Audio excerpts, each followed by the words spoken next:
India's data protection rules need some fine tuning.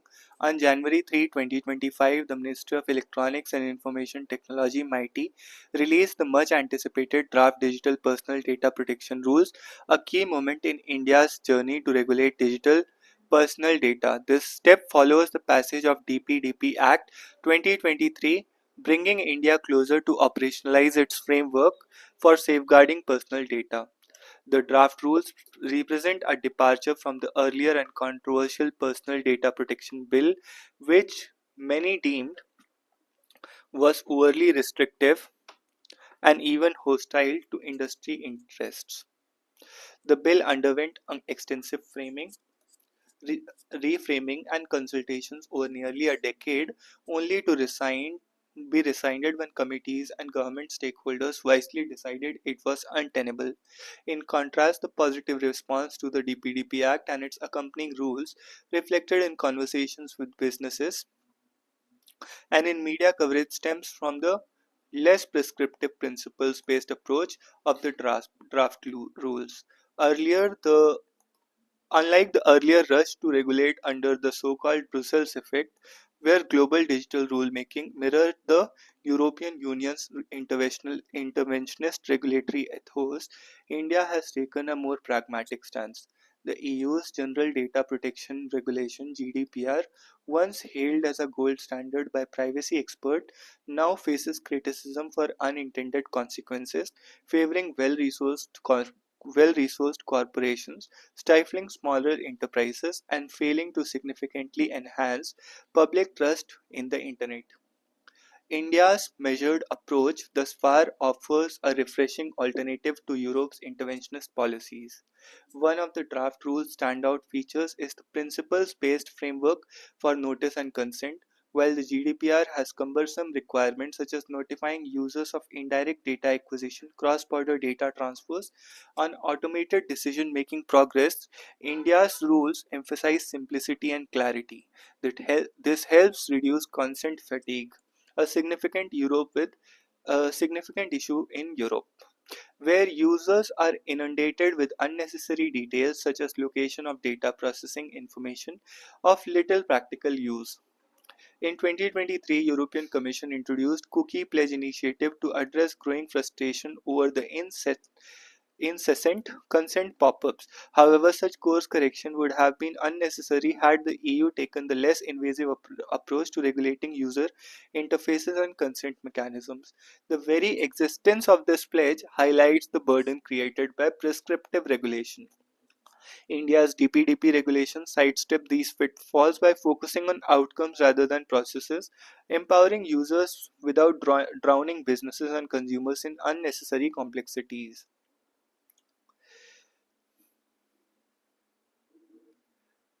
The rules avoid dictating how entities should enable users to exercise their right to correction, erasure, nomination, withdrawal of consent, and only seek information from and to seek information from entities. They require only the publication of relevant information on apps and websites.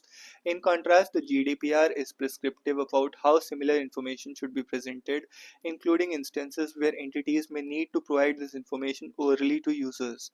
Why should the state dictate every aspect of an app or website's design or user interface? India's approach thankfully respects business autonomy and innovation. The processing of children's personal data requires stricter protection compared to other types of data processing, which the rules provide for. However, as more children engage with digital technologies online, they increasingly benefit from certain activities, such as monitoring and tracking, which are value in specific contexts. Take the case of educational institutions, including supplementary education and vocational training services. They rely on activists such as behavioral monitoring and tracking to deliver targeted interventions tailored to students' academic performance. These practices leverage the benefits of learning management systems, which personalize instruction and improve educational outcomes. Recognizing this, the rules thoughtfully allow exemptions from specific industries, educational institutions, clinical and mental health establishments, allied healthcare providers, and childcare centers are not required to verify parental consent for tracking and behavior monitoring, as long as they adhere to guardrails. The exemption for such industries demonstrates a nuanced understanding of industry specific needs, reflecting the principles of thoughtful policy making. The misses as localization overreach. However, the draft rules are not without flaws. Their provisions for restricting cross-border data flows introduce unnecessary complexity and ambiguity.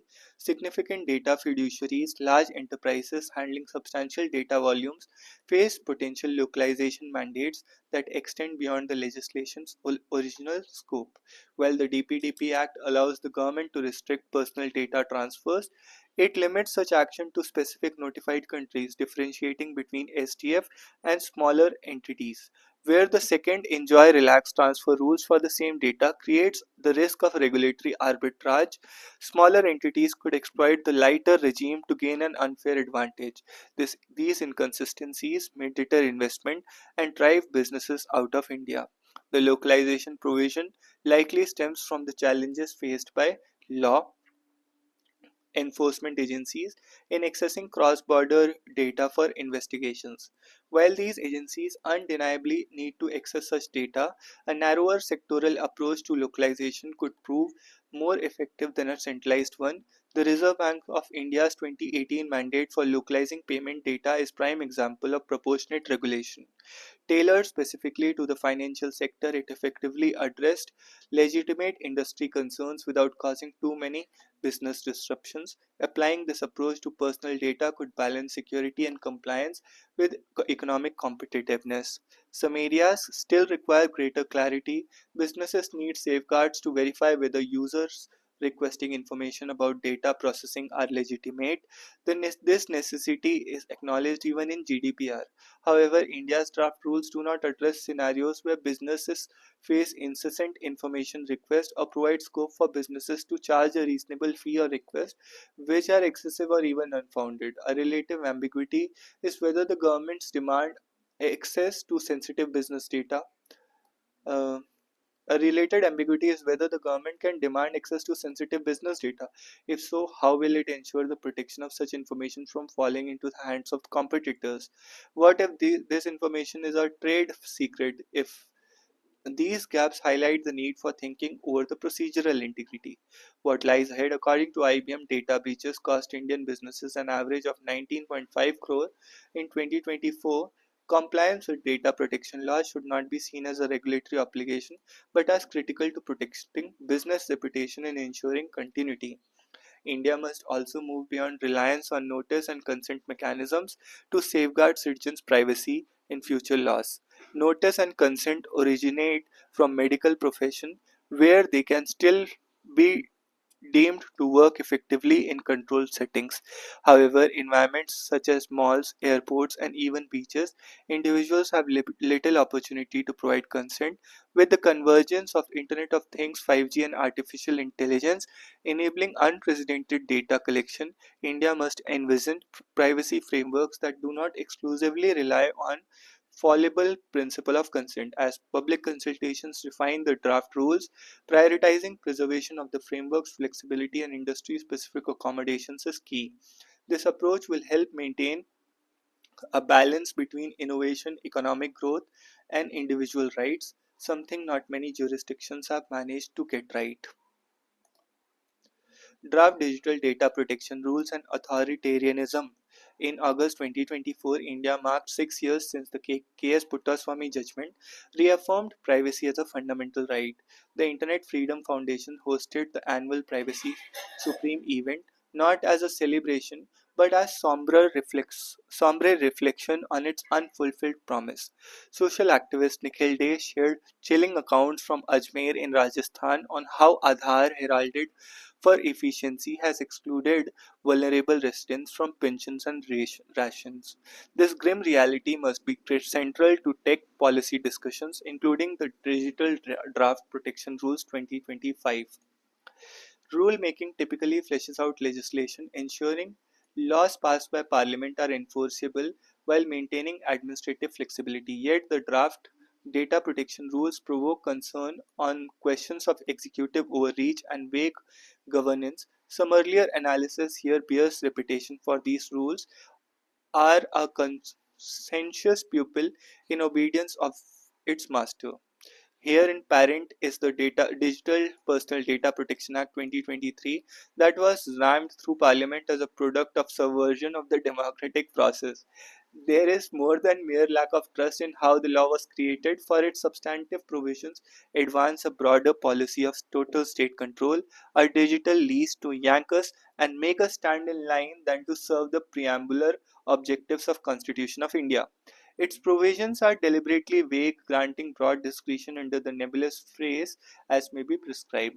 Despite the Act's swift passage on August 9, 2023, the implementation remains in limbo. 16 months later, the draft rules have been unveiled for consultation, but are they truly public? Published as 51-page PDF in Hindi English as Gazette notification with a 3-page explanatory note that reads as AI Glob, a simplistic and vague summary offers little insight into the policy choices during drafting. Comments can only be submitted through MyGov platform that might encourage expert inputs but restricts broader participation. Transparency is undermined by the government's decision to treat submissions as fiduciary, precluding public discourse and counter-comments. This controlled feedback process resembles a corporate consultation rather than a public one. Substantively, the data protection rules build on framework of intentional vagueness and exclusive executive dominance. Many compliance obligations are either self-determined by companies handling personal data or left to government discretion. Consider Rule 3, which governs consent notices. It mandates clear and plain language but fails to define these terms, leaving interpretation subject to vast linguistic and comprehension diversity. Without specific standards, notices risk being overly generic or oversimplified, omitting critical details. Similarly, will the rules require an itemized description of data, they do not clarify whether the disclosure is for categories such as financial or health data or to specific data points such as account numbers or even metadata and inferred data.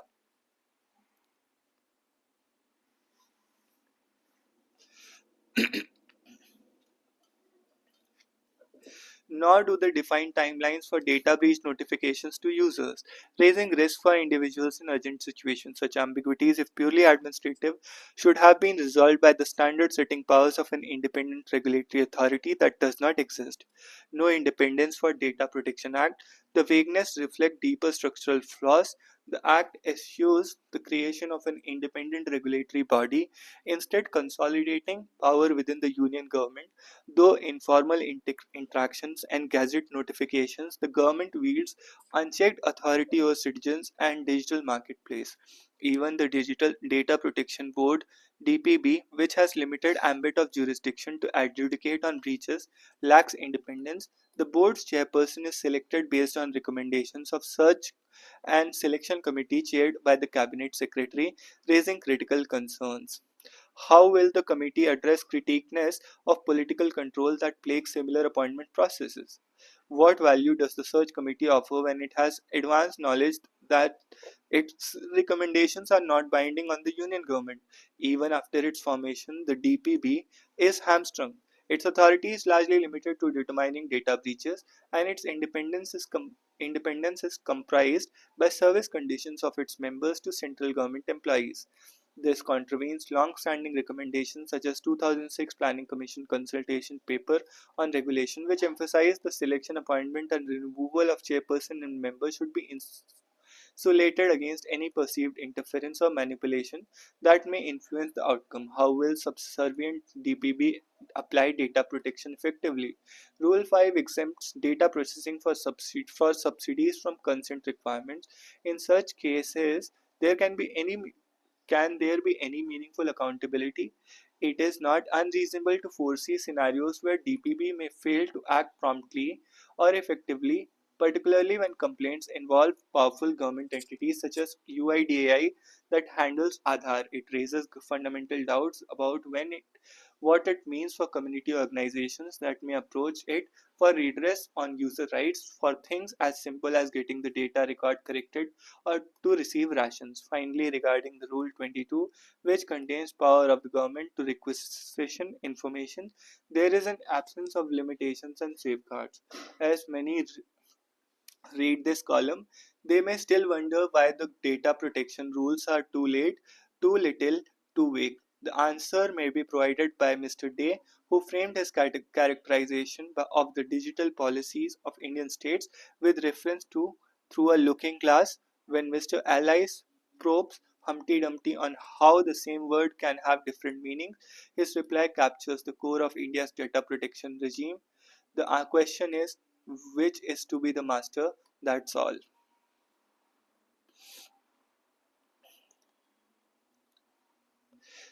The tragic loss of lives in Assam's Dima Hasao mine disaster highlights the need for safer safety regulations. The continued reliance on dangerous rat hole mining practices is unacceptable. Government must prioritize the safety of miners by investing in safer extraction methods. The reforms needed in MEA. India is on the rise thanks to its consistent economic growth, political stability, and bold autonomous foreign policy. Whether it is the success of its G20 presidency, its strategic autonomy during the Russia Ukraine conflict, its leadership in vaccine diplomacy during COVID 19, or its initiative in voicing concerns of the global south, India has established itself as a major player in global affairs. However, with the increased global stature comes the need for an organizational framework that supports and sustains such ambitions. The Ministry of External Affairs needs to keep pace with the demands of this new era and evolve to meet them. A critical examination of its staffing, structure, and operational approach reveals significant gaps that must be addressed urgently. The MEA is staffed up with about 850 IFS officers tasked with formulating and executing foreign policy across 193 embassies and consulates worldwide. While the annual intake of IFS officers has increased from 1214 to 3235 in recent years, it remains grossly inadequate. Comparatively, US has around 14,000 foreign service officers, the UK 4,600 and Russia 4,500. Given the current intake rate, India would require decades to reach an optimal workforce of 1,500 officers. To address this challenge, the ministry should consider lateral hiring and absorbing officers from other government services, including defense personnel with experience such as defense attaches and academic specializing in international relations. Such recruitment should be subject to stringent selection criteria and probation periods to ensure quality. Additionally, consultants could be engaged by specialized role. The current perception is that stopgap appointees, MA's internal structure requires reorganization to reduce fragmentation and improve coordination. It has many divisions, especially territorial ones, which often result in inefficiencies. For instance, India's immediate neighborhood are declared priority in foreign policies managed by four separate divisions: PI divisions, BM division, North division, and IOR division. While inputs from these are collated at higher levels, such fragmentation increases the risk of oversight and hinders cohesive regional engagement. Similarly, the Gulf Division oversees eight Gulf countries, and the WANA Division handles the rest of West Asia and North Africa. Surprisingly, Iran and Turkey, two pivotal nations in the region, do not fall under either division.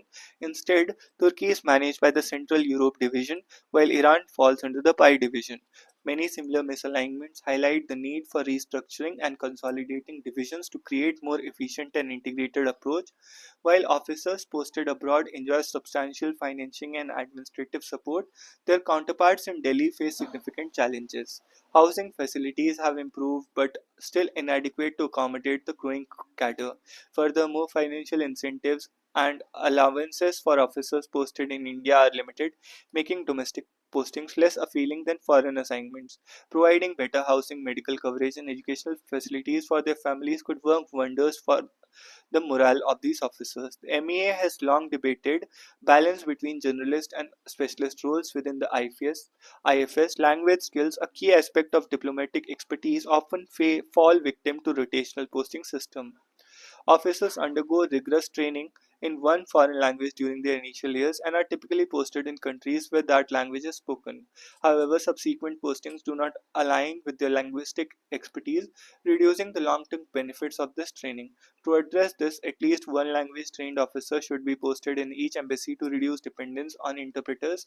Often in tricky negotiations, language skills have proved to be a game changer, and the ministry could leverage this aspect. Moreover, as officers progress in their careers, as they should be encouraged to become specialists or subject matter experts as technology increasingly influences foreign policy. The MEA must build capacity in fields such as cybersecurity, space policy, and artificial intelligence. Expecting all IFS officers to master these technical areas alongside their core responsibilities is unrealistic. Instead, the ministry should hire and retain domain specialists who can focus exclusively on these issues throughout their careers. Despite these challenges, the MEA has made significant efforts to evolve. The establishment of divisions such as Policy, Planning and Research and Center for Contemporary China Studies reflect its intent to adapt to emerging global trends. The dynamic leadership of Dr. S. Jaishankar has been instrumental in display of innovation and greater receptiveness in foreign policy, and also as he emphasizes in aligning foreign policy with India's aspirations to become a Viksit Bharat developed India. As India moves toward its 100 years of independence in 2047, its foreign policy must evolve in tandem with its global ambitions. Building the dream capital, Naidu has set the ball rolling, but he has to develop Amravati in just 3 years. Is Trump justified in asking EU to buy more oil and gas from the US? US President-elect Donald Trump threatened to impose tariffs on many countries if they do not fulfill certain conditions. In November last year, he said he would impose sweeping tariffs on imports from Canada, China, and Mexico if these countries fail to stem illegal border crossing into the US and tariff trafficking of drugs, in particular fentanyl, which is deadly opioid. He also threatened the European Union on tariffs as the US runs a trade deficit with the bloc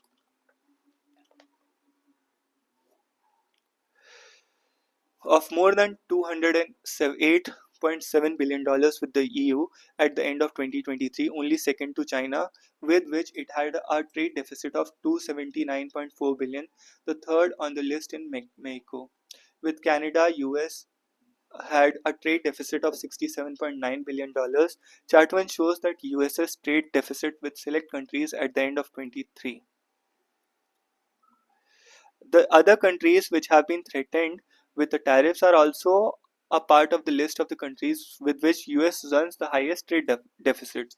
It is debatable whether the imposition of tariffs is the most efficient way of dealing with this. In 2023, US imported 40.7 billion euros or pounds, I don't know, worth of motor cars and vehicles from the European Union. This was second biggest commodity in terms of value from the bloc. If these are higher tariffs on the import of European cars, these cars would become more expensive. This would benefit US car manufacturers. At the same time, consumers in the US have been importing cheaper goods from countries such as China. They imported over 35 billion worth of smartphones in 2023 from China. If the higher tariffs proposed by Mr. Trump come into force, consumers will need to look for alternatives. This means that they will spend more on these products. This means manufacturers will benefit but not consumers. Mr. Trump's solution to bridge the EU's Trump trade deficit with the US is also questionable. He has asked the bloc to buy more oil and gas from the US. By the end of 2023, the EU has sourced close to 43% of LNG needs from the US. Just 3 years before that, in 2020, the EU has sourced below 20% from the US. This means that EU's dependency on US has more than doubled in just 3 years. This was because sanctions were imposed on Russia after it invaded Ukraine. Thus, import of gas from Russia had to be cut, which benefited the US. In July 2024, EU sourced close to 15% of its crude oil from the US compared to just 8% in 2020. In the same period, crude oil imports from Russia were reduced from 23% to 2%. So the question is, why Mr. Trump threatening the EU when the the bloc's dependency on US for oil and gas is already increasing at a rapid pace. The US exported 31.8% of its crude oil production in 2023 compared to 18.7% 5 years prior. It exported 16% of natural gas in 23 compared to 9.6% 5 years prior. Are producers in the US equipped to sustainably increase production if the export share increases further? Given that the US is also biggest consumer of oil and natural gas domestically, finally, of all the top 10 oil refineries in terms of processing capacity that operate in Europe, most are owned by private players. While Mr. Trump uh, tirade is directed towards the government in Europe, will the bloc be able to convince the private refineries whose best interest is to choose the cheapest and most viable oil to get supply from the US?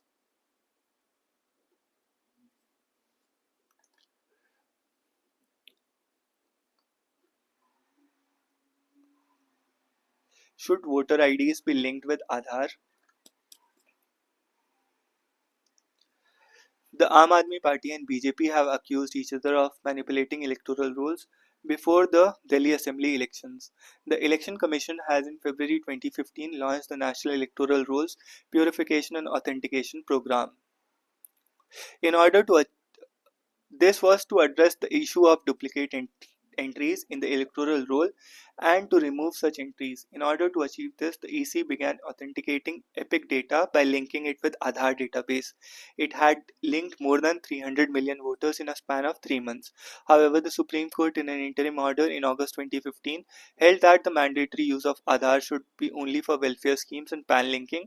Following this, NERPAP National Electoral Rolls Purification and Authentication Program exercise was discontinued after the Supreme Court's final order in Puttaswamy in 2018, September 2018, that upheld the constitutional validity of Aadhaar Act. The Election Commission sought amendments to the Representation of Peoples Act. The Parliament amended RP Act and Registration of Electors Rules 1960 in December 21 to enable linking of EPIC with Aadhaar.